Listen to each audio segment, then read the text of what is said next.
12 जून 2025 की सुबह अहमदाबाद एयरपोर्ट से लंदन जाने वाली एयर इंडिया की फ्लाइट संख्या AI 171 हादसे का शिकार हुई थी, जिसमें 260 लोगों के मारे जाने की खबर सामने आई थी। अब इस हादसे के लगभग 29 दिनों के बाद प्रिलिमिनरी यानी कि शुरुआती रिपोर्ट सामने आने की उम्मीद जताई जा रही है। 11 जुलाई को ये रिपोर्ट सार्वजनिक की जा सकती है। हालांकि अभी आधिकारिक तौर पर कोई तारीख सामने नहीं आई है, लेकिन रॉयटर्स की रिपोर्ट के मुताबिक जांच से जुड़े 3 सूत्रों से ये बात सामने आई है। उन्होंने ये भी कहा कि रिपोर्ट में कितनी जानकारी पब्लिक की जाएगी ये फिलहाल साफ नहीं है। दरअसल इंटरनेशनल सिविल एविएशन ऑर्गेनाइजेशन यानी ICAO के नियमों के हिसाब से किसी भी फ्लाइट हादसे की शुरुआती रिपोर्ट 30 दिनों के भीतर पेश हो जानी चाहिए।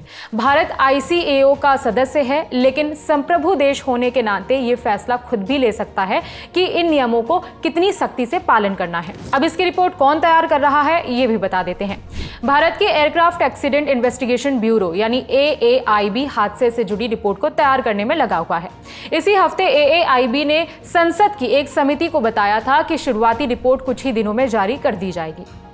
हालांकि शुरुआती जांच में हादसे की विस्तृत वजह पता चलना मुश्किल होता है, लेकिन रॉयटर्स की रिपोर्ट में बताया गया कि जांच करने वाली टीम का ध्यान इंजन फ्यूल कंट्रोल स्विचेस पर है।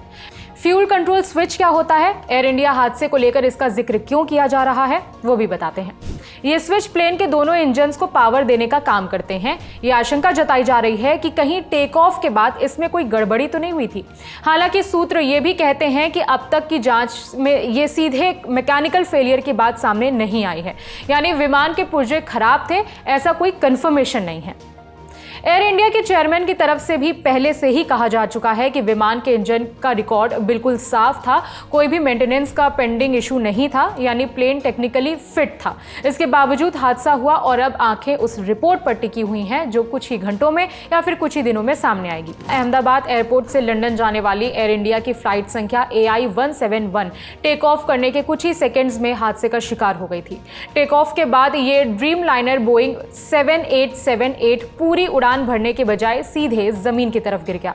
हादसा इतना ज्यादा खतरनाक था कि उसमें मौजूद 242 में से 241 लोग मारे गए थे। 19 और भी जानें चली गई थी जो जमीन पर थीं। इस हादसे को सिविल एविएशन इतिहास का सबसे बड़ी त्रासदी गिना जा रहा है। कुछ दिन पहले पीड़ितों के परिवार ने आरोप लगाए थे कि उन्हें जबरदस्ती मुआवजे के लिए बैंक डिटेल्स और बयान देने को कहा गया। एयर इंडिया ने इस आरोप से इनकार किया, लेकिन पीड़ितों की नाराजगी बनी हुई है।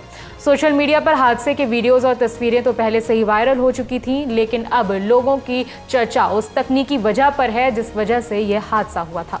इस हादसे ने भारत की सिविल एविएशन इंडस्ट्री को एक बड़ा झटका दिया है। दुनिया में भी भारत की उड़ानों को लेकर चिंता जताई जा रही है, खासतौर से ऐसे समय में जब भारत एविएशन मामले में दुनिया का तीसरा सबसे बड़ा बाजार बन चुका है।